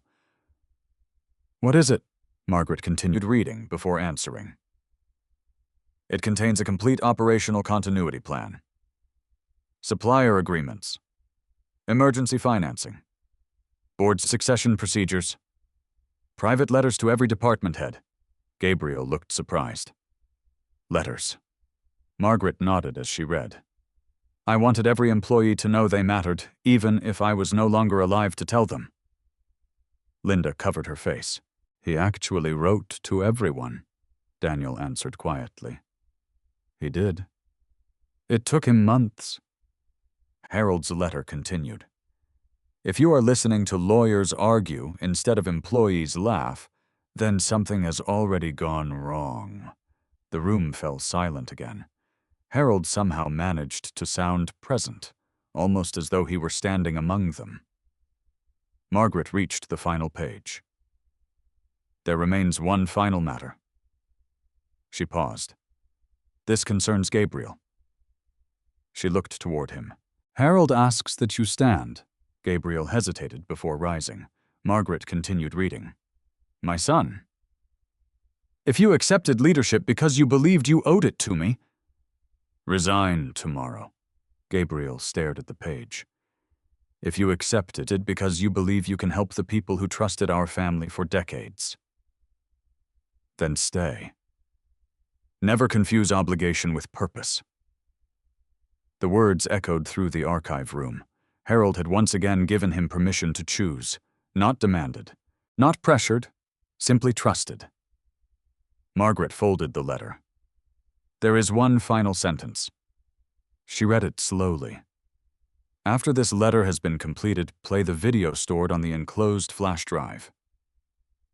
Daniel plugged the flash drive into the conference laptop Linda had carried into the archive room. Only one file appeared. Its title read, "For Every Employee." The timestamp showed it had been recorded just 6 weeks before Harold entered the hospital. Daniel clicked play. The screen faded from black. Harold appeared sitting behind his office desk wearing the same navy suit he had worn for countless board meetings. He looked older, a little thinner, but he smiled directly into the camera. "If you're watching this," Harold said warmly, "then I suppose retirement finally caught me." Several people laughed through their tears. It was exactly the kind of dry humor Harold loved. He continued, "I know some of you are worried about what happens next. So, let me answer the first question. No. The company is not being sold." Nathan let out a slow breath. Harold smiled again. "And no. None of you are losing your jobs because I'm gone." Linda closed her eyes in relief. Even after his death, Harold had found a way to reassure the people who had built the business beside him. The video continued. "I've already chosen someone I trust." The camera remained fixed on Harold's calm expression. "I didn't choose him because he's my son. I chose him because he earned my confidence when he believed no one was watching." Gabriel felt every eye in the room turn toward him. Then Harold looked directly into the camera and spoke the words Gabriel had waited his entire life to hear. "I'm proud of you, son." The room became perfectly still. Gabriel's composure finally broke. For the first time since the funeral, tears rolled freely down his face. No inheritance, no legal document, no company. Nothing Harold had left behind could ever equal those 5 simple words. And everyone present understood that Harold Wood had saved the greatest gift for the very end. The video ended. For several long moments, no one moved. The screen faded to black, reflecting the faces of everyone standing inside the archive room. Gabriel remained where he was. His father's final words echoed in his mind. "I'm proud of you, son." He had imagined hearing those words for decades. Now that he finally had, they carried both comfort and sorrow. Comfort because he knew the truth. Sorrow because there would never be an opportunity to answer. Margaret quietly closed the laptop. "I believe Harold intended that to be the conclusion?" Daniel slowly nodded. He always preferred actions to speeches. Nathan walked over to Gabriel. Without saying a word, he placed a hand on his shoulder. "I'm sorry." Gabriel looked at him. "For what? For all the years we assumed Uncle Harold never said what he felt." Gabriel managed a faint smile. "So did I." Across the room, Linda carefully packed Harold's documents back into the archive box. She paused as she picked up his reading glasses from the table. He would always clean these before every meeting. She smiled softly through tears. "I've watched him do it thousands of times." Small memories suddenly filled the room. Daniel remembered Harold arriving before sunrise every Monday. Nathan remembered spending summers sweeping warehouse floors because Harold insisted every family member start at the bottom. Linda remembered Harold personally delivering Christmas bonuses instead of mailing them. Each story revealed another side of the man they thought they already knew. Ava remained unusually quiet. She had spoken almost nothing since the will was completed. Finally, she looked toward Gabriel. "Can we talk?" He studied her expression. For the first time in a long while, he saw neither defensiveness nor expectation, only uncertainty. Margaret noticed. "The legal portion of today's meeting has concluded." She gathered the remaining files. "What happens next belongs to your family." Daniel and Nathan quietly excused themselves. Linda gently closed the archive box. Within moments, only Gabriel and Ava remained inside Harold's office. Neither spoke immediately. The silence no longer felt hostile. It simply felt honest. Ava looked toward the window overlooking the company parking lot. "I owe you an apology."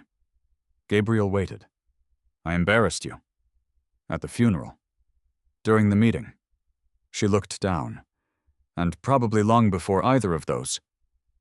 He remained silent, not because he disagreed, because he wanted to hear everything she needed to say. "I kept convincing myself I was protecting our future." She laughed bitterly. "But somewhere along the way, I stopped protecting us." Those words hung heavily between them. Gabriel slowly sat in his father's chair. The gesture felt strange, almost temporary. Ava continued.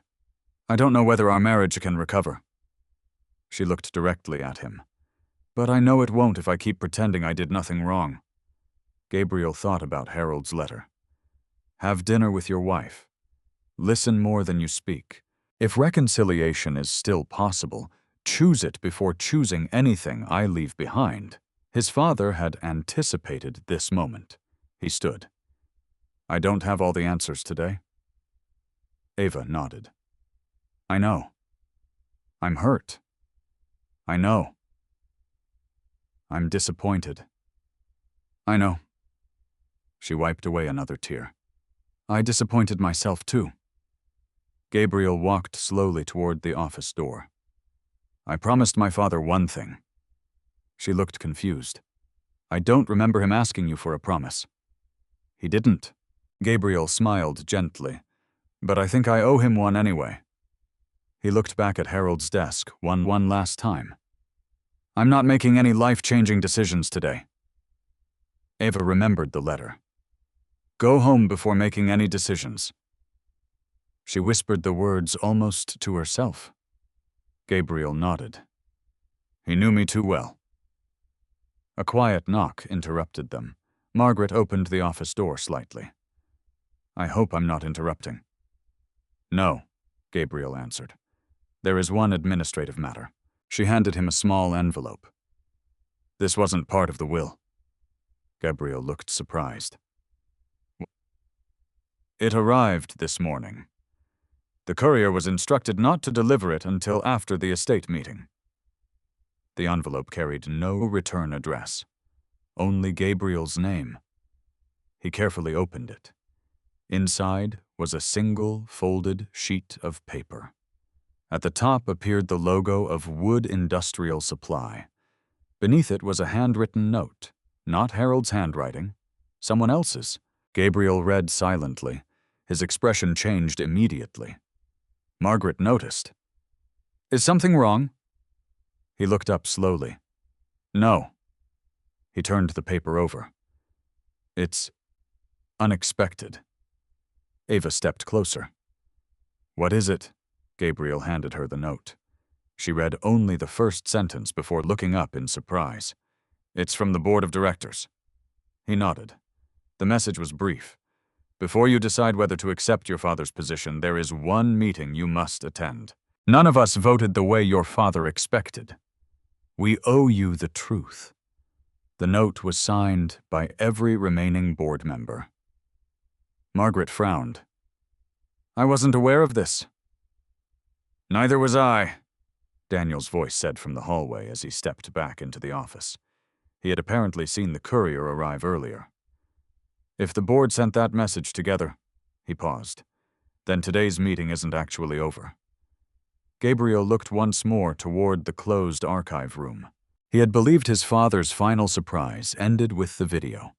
Instead, it seemed Harold had anticipated one last obstacle, not within his family, but inside the very company he had spent his life building.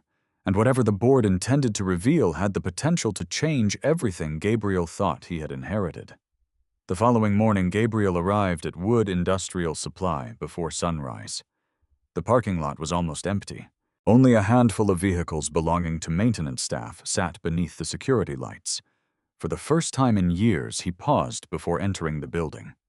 Everything looked the same. Yet nothing felt the same. Inside the lobby, Linda was already waiting with 2 cups of coffee.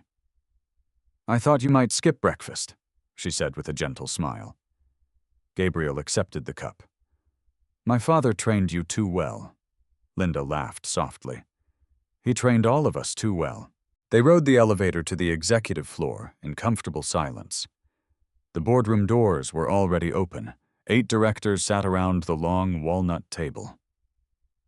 Some Gabriel had known for years. Others had joined the company only recently. As he entered, every person stood.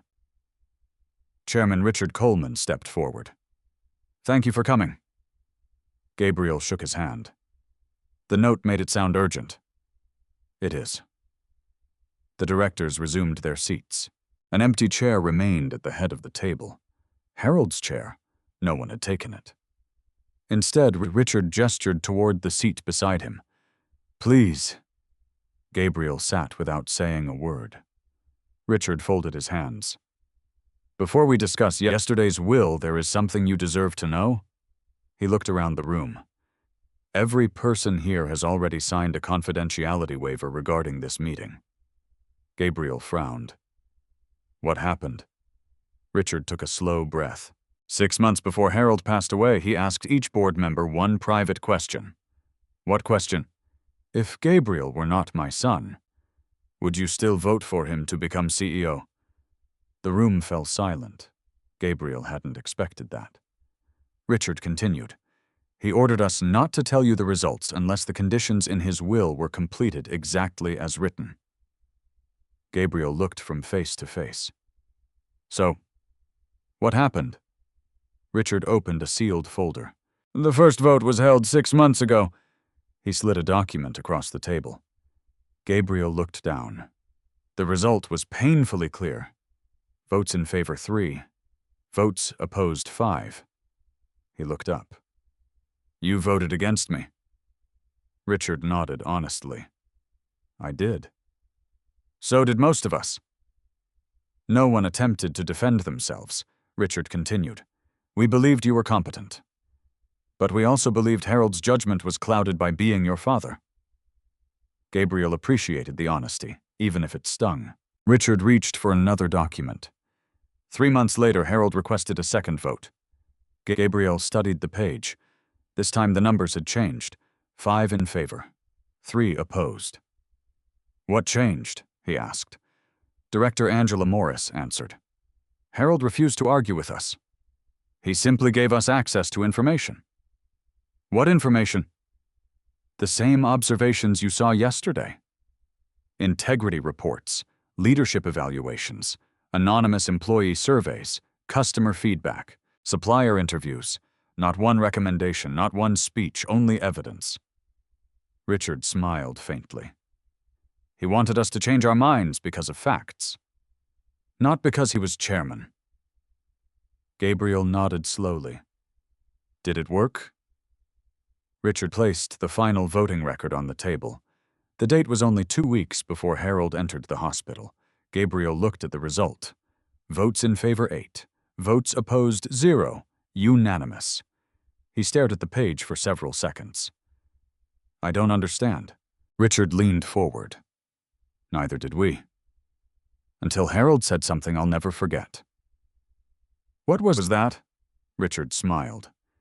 He said, "If I have to convince you to trust my son, then he isn't ready. If the evidence convinces you without my influence, then perhaps he is." The room grew quiet again. Director Susan Keller spoke next. "I'll admit something." Gabriel looked toward her. "I spent years believing Harold was preparing you because you shared his last name." She smiled apologetically. "I was wrong." "What changed your mind?" She opened another file. This. Inside were hundreds of anonymous employee evaluations. Not performance reviews, character reviews, warehouse workers, drivers, receptionists, supervisors, managers. Every survey asked the same question. Which executive would you trust to make the hardest decision fairly? Gabriel looked at the summary page. His name appeared first. By a considerable margin. He looked genuinely shocked. I never knew this existed. It wasn't supposed to. Richard nodded. Harold commissioned the surveys independently. He wanted to know who people trusted when promotions weren't involved. Angela added quietly. Your father used to say authority is assigned. Trust is earned. Gabriel slowly closed the folder. So why ask me here today? Richard stood. Because yesterday the will named you managing steward. Today the board must decide whether to confirm you as chief executive officer. Gabriel frowned. I thought the trust automatically gave me that authority. It gives you the right to serve, Richard answered calmly. But we still wanted you to know something before the vote. What? Richard looked directly at him. If this vote were held 6 months ago, you would have lost. If it were held 3 months ago, you might have won.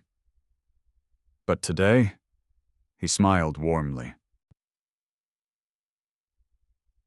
There won't be a single vote against you.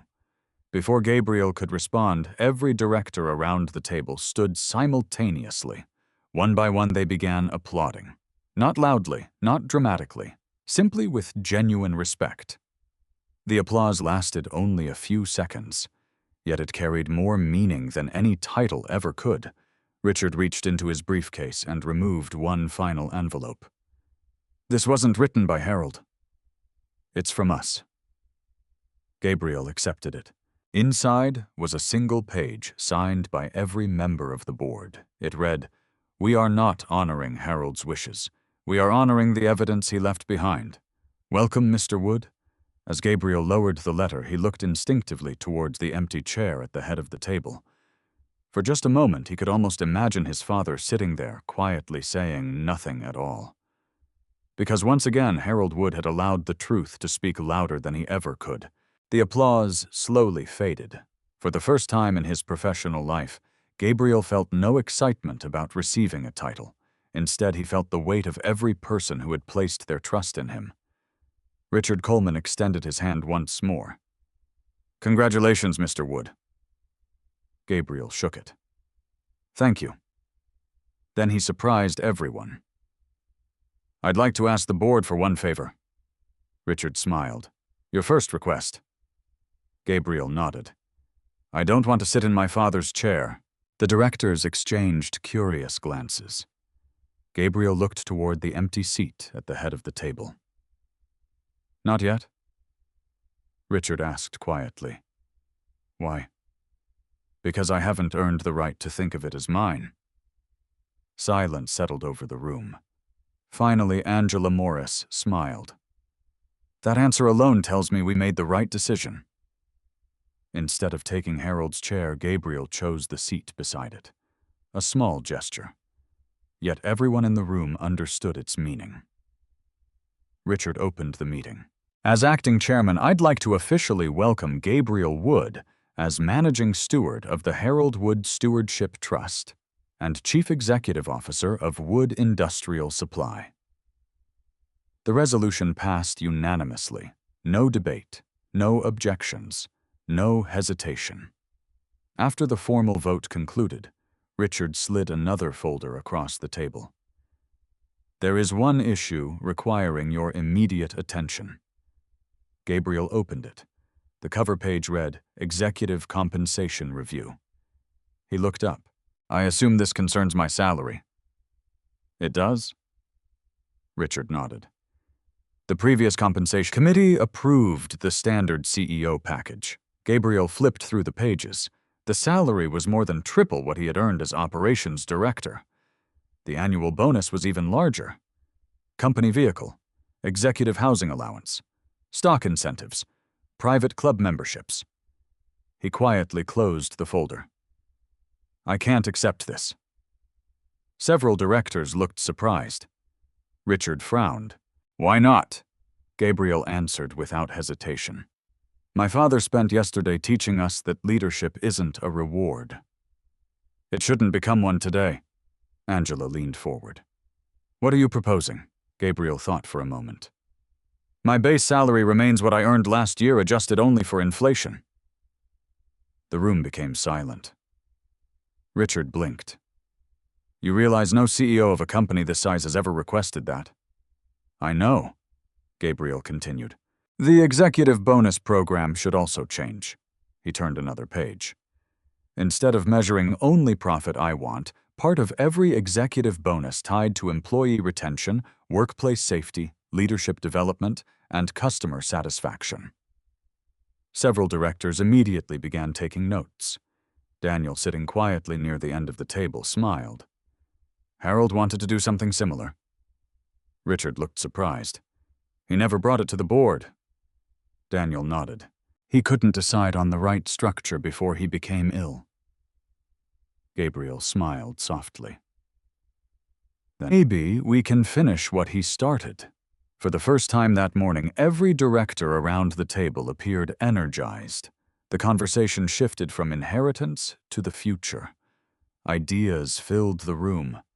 Training programs, scholarship expansion, profit-sharing improvements, mental health resources for employees, leadership mentoring. Gabriel listened more than he spoke, exactly as Harold had taught him. After nearly 2 hours, the meeting adjourned. As the directors gathered their papers, Richard stopped Gabriel near the doorway. There is something else. What is it? Richard hesitated. I've been chairman for 11 years. Gabriel nodded. I know. I'll be retiring at the end of this quarter. Gabriel looked surprised. I wasn't aware. I hadn't announced it. Richard smiled. I wanted to tell you first. He reached into his briefcase and removed a worn leather notebook.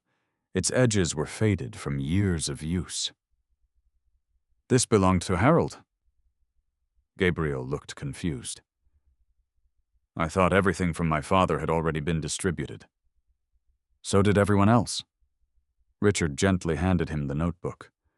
But Harold loaned this to me 15 years ago. I asked if he wanted it back. Richard laughed quietly. He said no. He told me to give it to the next leader when I believed that person understood why leadership exists. Gabriel carefully opened the notebook. The pages were filled with handwritten notes, meeting observations, quotes, lessons, mistakes, ideas. Every page carried Harold's unmistakable handwriting. Near the front appeared a sentence underlined twice. People forgive leaders for making difficult decisions. They rarely forgive leaders for making selfish ones. Gabriel slowly turned another page. More notes. More reflections. Then, tucked between 2 sheets of paper, he found an old photograph. It showed Harold standing beside a much younger Richard outside the company's original warehouse. Both men were covered in dust, smiling broadly while holding shovels. Written across the back was a short sentence. Never build a company you wouldn't want your children to work for. Gabriel stared at the words. Richard watched him quietly. He carried that photograph everywhere. Why? Richard smiled. Because whenever business became complicated, Harold believed the answer was usually simple. If the decision wouldn't make the company better for the people who worked there, it probably wasn't the right decision. Gabriel carefully returned the photograph to the notebook. I'll take good care of this. Richard nodded. I know. As Gabriel stepped out of the boardroom, he noticed dozens of employees pretending not to wait outside. Warehouse supervisors, receptionists, engineers, drivers, administrative assistants.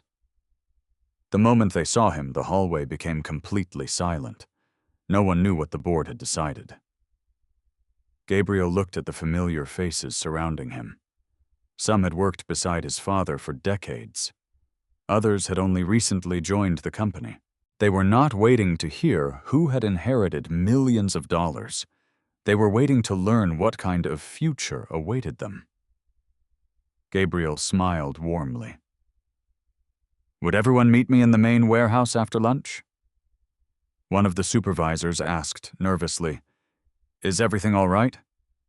Gabriel looked around the hallway before answering. Yes, he smiled again.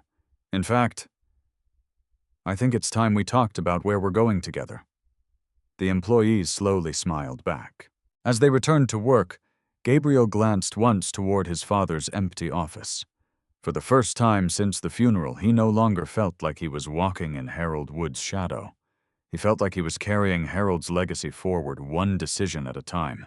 By 1 o'clock, nearly every employee in the headquarters building had gathered inside the main warehouse. Forklifts had been parked neatly along the walls. Shipping pallets were pushed aside to create rows of folding chairs. People stood wherever they could find space. Some had worked for Wood Industrial Supply for over 30 years. Others had been hired only weeks earlier, yet all of them shared the same question. What happens now? Gabriel stood on the small, loading platform where Harold had held countless company meetings over the years. A microphone rested on the podium. He looked at it for a moment, then quietly moved it aside. Instead, he stepped closer to the edge of the platform. I don't think my father would want this conversation to feel like a speech. A few employees smiled. It should feel like a conversation. The warehouse grew completely still. Gabriel took a slow breath. Yesterday, my father's will was read. I know many of you have probably heard rumors. He paused. Some of those rumors are true. My father left me the responsibility of leading this company. He looked across the crowd. But I'd like to correct one misunderstanding before it spreads any further. I did not inherit this company. Confused expressions appeared throughout the warehouse. I inherited the responsibility to protect it. That sentence settled over the room. My father didn't build Wood Industrial Supply so one family could become wealthy. He built it so thousands of families could build stable lives. Employees exchanged quiet glances.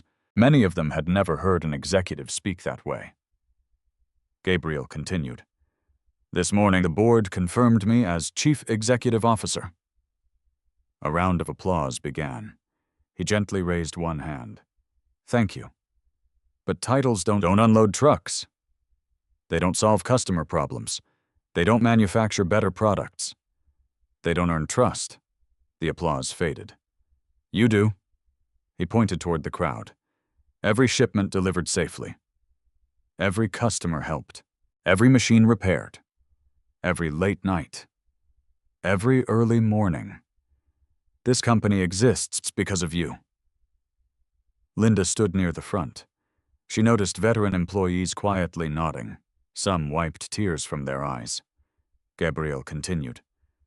My father believed that leadership should serve employees. I agree. So today I'd like to announce the first decisions we'll make together.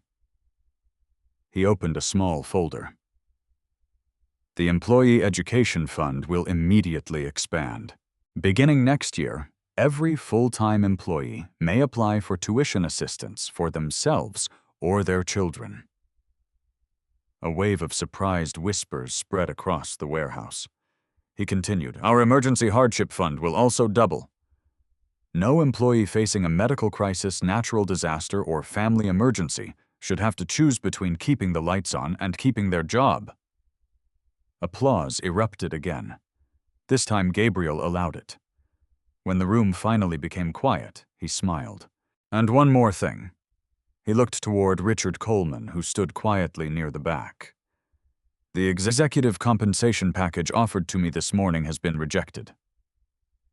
The warehouse became silent again. I asked the board to restructure executive bonuses. They will no longer depend only on profits. They will also depend on safety, employee retention, leadership development, and customer satisfaction. A forklift operator in the second row looked at his supervisor. Did he really say safety? The supervisor nodded slowly. I think he did, Gabriel continued. If our people aren't succeeding, the executives shouldn't pretend we are. The applause that followed lasted much longer. Not because employees expected higher salaries, because they felt seen. When the applause finally faded, Gabriel noticed an older mechanic raising his hand. Mr. Wood. Gabriel smiled. Please, call me Gabriel. The The mechanic laughed. Old habits are hard to break. So is fixing old trucks. Laughter filled the warehouse. The mechanic grew serious. I've worked here 37 years. My question is simple. Will things change? Gabriel thought carefully before answering. Yes. The room became quiet again. They have to? My father believed every generation should leave the company stronger than they found it. So some things will change. He paused. But not the things that made this company worth building. The mechanic smiled. That's the I hoped for. Another employee raised her hand. A young woman from customer service. What would your father say if he were standing here today? Gabriel looked around the warehouse. For a moment he imagined Harold standing near the old loading dock with his hands in his pockets, watching, listening, saying very little. Finally, Gabriel smiled. I think he'd probably tell me to stop talking and let everyone get back to work. Laughter echoed throughout the building. Even Richard laughed. That sounds exactly like Harold. As employees began returning to their departments, conversations filled the warehouse. Not about inheritances, not about money, about training, new ideas, scholarships, families, the future. Linda quietly walked beside Gabriel. He would have been proud. Gabriel looked across the busy warehouse floor. I finally know. She smiled. You know what? He already was. Just then, the company's internal phone rang from the shipping office. The supervisor answered. His expression changed almost immediately. He covered the receiver and hurried toward Gabriel. There are federal investigators in the lobby. The warehouse fell silent once again. The supervisor lowered his voice. They said they aren't here about your father. They're here about a series of contracts signed during the last 18 months. Gabriel frowned. What contracts? The supervisor swallowed. They're asking for every document authorized under Executive Vice President Michael Donovan. Gabriel looked toward Richard. Richard's expression suddenly hardened. He resigned last month, Richard said quietly. Harold suspected something. But he died before he could prove it. Gabriel felt the weight of the moment settle over him. His father's funeral was over. The will had been read. The company had chosen its new leader. And now, on his very first day as CEO, Harold's final lesson was about to begin. Protecting a legacy was one thing. Defending it would be something else entirely. Every inheritance tells a story, but the greatest legacy is never measured by money, property, or titles. It is measured by the values we leave behind, the lives we touch, and the choices we make when no one is watching. Harold Wood understood that true wealth is not about what we own, it is about who we become. Integrity cannot be inherited, respect cannot be purchased. Trust is earned through countless ordinary decisions made with honesty, compassion, and courage. Gabriel discovered that the most valuable gift his father left him was not a company, but the confidence to lead with humility and serve others before himself.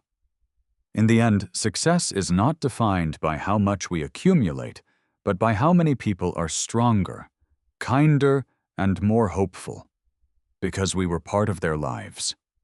Long after money is spent and buildings are gone, our character continues to shape the future through the people we inspire. If this story touched your heart or reminded you of someone special in your own life, we'd love to hear from you. What do you believe is the greatest legacy a person can leave behind? Share your thoughts in the comments below. We read every one of them.